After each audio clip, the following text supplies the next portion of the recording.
서울 서부지방법원의 영장은 법적으로 심각한 흠결을 갖고 있습니다. 방금 전 서울 서부지법은 윤석열 대통령 측의 체포영장 이의 신청을 기각시켰지만 기각 사유를 공개하지는 않았습니다. 서울 서부지법은 내란죄 수사권에 없는 공수처의 수사권을 허용해 준 이유, 판사가 형사소송법 제110조와 111조를 임의로 배제시킨 사유를 납득시키려는 어떠한 시도도 하지 않았습니다. 아무런 근거도 또 사유도 없이 판사 마음대로 결정했으니 따르라고 하는 것은 초법적인 사법 독재입니다. 수사권 없는 수사기관이 논란투성이의 체포영장을 흔들면서 현직 대통령 체포를 시도하는 것은 국가적 혼란을 스스로 자초하는 것입니다. 또다시 무리한 강제집행 시도가 반복된다면 사회 혼란은 증폭될 수밖에 없습니다. 특히 어제 민노총의 폭력 시위 이후 관저 주변의 현장 충돌 우려도 더욱 커진 만큼 공수처는 국민 안전을 위해 체포영장 집행을 포기해야만 합니다. 민주당이 헌법재판소와 대통령 탄핵소추 심의 과정에서 내란죄 혐의를 제외시켰습니다. 내란죄 혐의는 대통령 소추의 핵심이고 한덕수 대통령 권한대행 탄핵소추의 핵심입니다. 핵심 사유가 철회되었다면 졸속 작성된 탄핵소추안은 각하시켜야 마땅합니다. 아울러 사실관계가 보다 분명한 한덕수 권한대행의 탄핵은 원천무효가 되어야 마땅합니다. 상대가 바람피워서 이혼하자더니 재판을 빨리 마치기 위해 바람피운 내용을 심의하지 말자고 하면 누가 납득할 수 있겠습니까?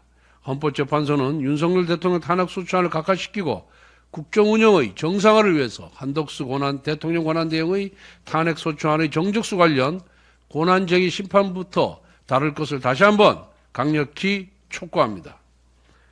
지난 4일 함남동 시위에 참여한 민노총 조합원 2명이 경찰을 폭행하여 체포되는 사건이 발생하였습니다. 해당 결청가는 머리 부상으로 인한 출혈까지 있었다고 합니다. 국정 혼란 중 좌파단체의 불법 시위는 처음이 아닙니다. 지난 12월 민노총 조합원 1천여 명이 관저앞 한남대로를 불법 점거했고 전농원 트랙터를 몰고 서울로 진입하던 중 남태령 고개 왕복 차로를 점거했습니다. 지난 3일에는 민노총 및 태진 비상행동 시위대 4천여 명이 도심 방향 차로를 점거했습니다. 이처럼 좌파단체의 차로 점거와 폭행 등 불법 행위가 만연해도 경찰은 소극적으로 대응하고 있습니다. 국정 혼란 상황에서 치안까지 무너지면 안 됩니다. 경찰은 불법 행위에 대해 무관용의 원칙으로 엄정하게 대처해야 합니다. 한편 입으로는 국정 안정을 거듭 외치던 민주당은 민노총의 불법 행위를 묵인하고 있습니다. 그 이유는 민주당과 민노총이 정치적으로 유착되어 있는 한 몸이기 때문입니다. 민주당은 민노총이 원하는 노란봉투법 같은 악법을 날치기로 통과시켜주며 입법 용역 노릇을 해주고 민노총은 민주당을 위해 정치투쟁 용역을 맡고 있습니다. 즉 민주당과 민노총은 서로에 대한 서로의 용역인 것입니다.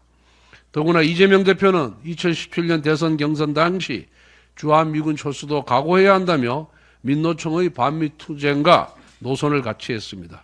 심지어 자신이 대통령이 되면 한상준 전 민노총 위원장을 사면하여 고용노동부 장관으로 발탁하겠다고까지 했습니다. 이처럼 민주당과 민노총은 사실상 연정을 하고 있습니다.